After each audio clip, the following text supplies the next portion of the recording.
Desert on one side, palm trees on the other.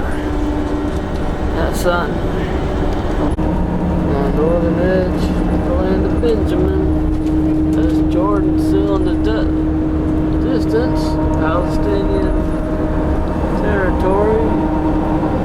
And it's just desert out here. Interesting question. When did Joshua cross the Jordan? Was it, and I'll show you one place, or was it a little bit further behind us at Gilgal? Was Gilgal behind us? Was Gilgal on our left forward? Question mark. Not enough evidence. Neither for this. Well, we're close. And the biggest oasis in the desert is Jericho. Jericho. That's it.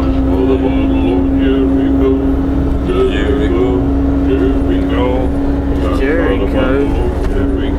Looks like it's right next to the Jordan River. But Jordan being on the other side.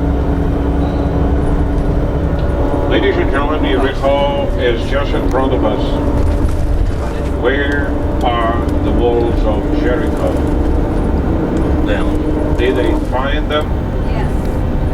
Yes, they did. But they did not claim the archaeologists found walls from around 3,200 years ago when we think the entrance to the land took place. The archaeologists claim that when we have entered over here some 3,200 years ago, what we did find was a small town with a ruined wall around it that was already in ruins, fallen down to the ground some 400 to 500 years. Uh-oh, bingo. Did the archaeologists make a mistake? Maybe if they were right, there was no wall when we entered to the land. It is just a nice story. Maybe the archaeologists did not dig enough in the tail, and so they didn't find that wall that came tumbling down. 20 miles to Jerusalem. 3 possibilities. And I would like to think that what Joshua did as a leader and a general of a riffraff, in other words, barbarians that were marching through the desert 40 years, and all that they have is the ideology burning from within. But they have to conquer a settled land with mighty walls, like Jericho. How can they do it? In order to scare the people in the rest of the country, what will Joshua do to Jericho? Destroy it totally, killing people to the lust, killing animals to the lust, burning all the spoils to the lust, including the one fellow Achan who took a little bit, just a little bit. Who will see, right? Remember the story of the eye. What did Joshua have dismantled that wall stone by stone, so that the people in the mountain, on top of the mountain, when they will read the newspapers next morning, as they drink their morning coffee, the headline will shout, "The barbarians did not leave one stone standing of Jericho." How do you think it will affect the people up there on the mountains? I don't want to say that they will be peeing in their pants, but practically they will be doing so. That's the psychology used by the few against the many. Use your head. And that's what Joshua did.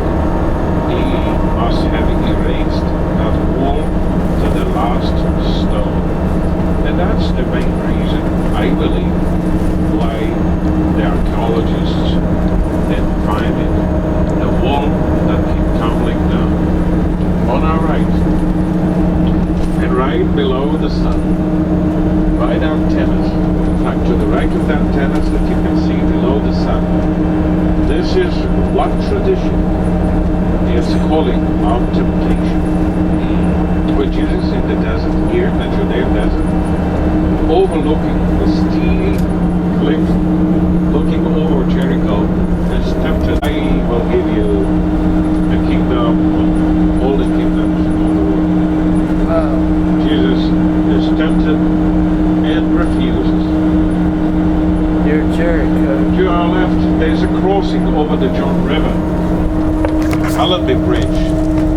We cross over to Jordan on tours, when the tour includes Petra or Jericho or Amman, or we come back from here. And one more place, the side, next side, front side will point to the left.